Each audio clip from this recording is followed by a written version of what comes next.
Are you being priced out of the current real estate market? That's the question that we're going to cover today. And the simple answer to that is, in most cases, you are absolutely not being priced out.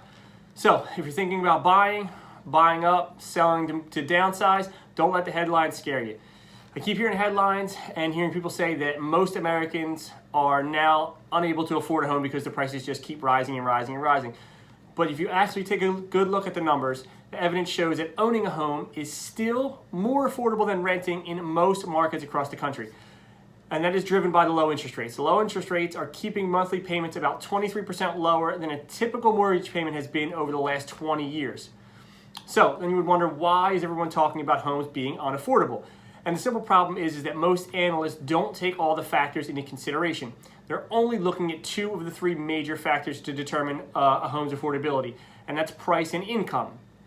And it's true that people's incomes have not kept up with the rising prices, but there's another factor that matters, which is mortgage rate. So you really have to look at the affordability. You really have to look at the cost, not just the price. And mortgage rate is a huge piece of that. So for example, here's some typical mortgage payments from the past 20 years.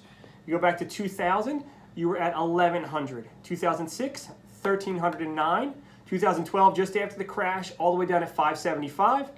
2018 at $962. Last year, 2019 at $878. And as of today, we're at $826. So outside of 2012, just after the crash, it is more affordable now than it has been any other time throughout the last roughly 20 years when you take all three factors of price, income, and mortgage rate into consideration.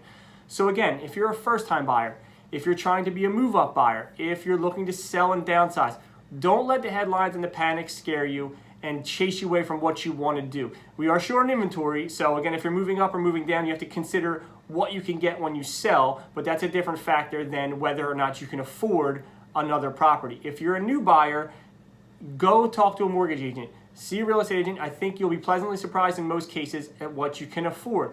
Realtor.com just recently did a poll, and 47% of people, first-time home buyers polled, actually were able to afford significantly more home than they thought they were going to before they sat down with a lender. So again, take the time, call a great agent, get hooked up with a great lender, get yourself pre-qualified. You may be surprised about what you can afford, and you may really be surprised that you can still be very competitive even in this high price, low inventory market.